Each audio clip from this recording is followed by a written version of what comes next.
مش هقدر أكون الحاكم، دي مش شغلتي. مش عايز أحكم أو أقهر أي شخص، عايز أساعد الجميع لو قدرت. كلنا محتاجين نساعد بعضنا، هي دي الإنسانية. محتاجين نعيش بسعادة مع بعض، مش تعاسة. مش عايزين نكره أو نحتقر حد.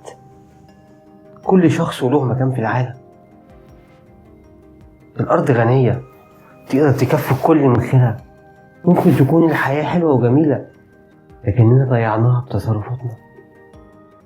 الجشع سمم نفوس البشر وامتلأ العالم بالكراهية اللي وصل إلى حد سفك الدماء. احنا اخترعنا التكنولوجيا وقفلنا نفسنا عليها، وافتكرنا انها هتسدد لنا كل احتياجاتنا، واتفاجئنا انها مصدر شقائنا، عشان كنا بنفكر كتير ونحس قليل قوي. احنا محتاجين اللطف، الرفق، مش الذكاء. من غير الحاجات دي الحياة هتبقى عنيفة، وللأسف هنفقد كل شيء. الطيارة والراديو قربونا من بعض. طبيعة كل الاختراعات كانت من أجلنا، من أجل الوحدة والأخوة لينا كلنا.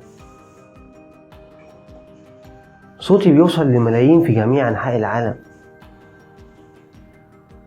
الملايين من الرجال والنساء والأطفال اللي تملكهم اليأس، ضحايا النظام اللي خلى الرجال الأبرياء يتعذبوا ويتسجنوا. لكل اللي بيسمعوني دلوقتي بقول لكم لا تيأسوا، لا تيأسوا.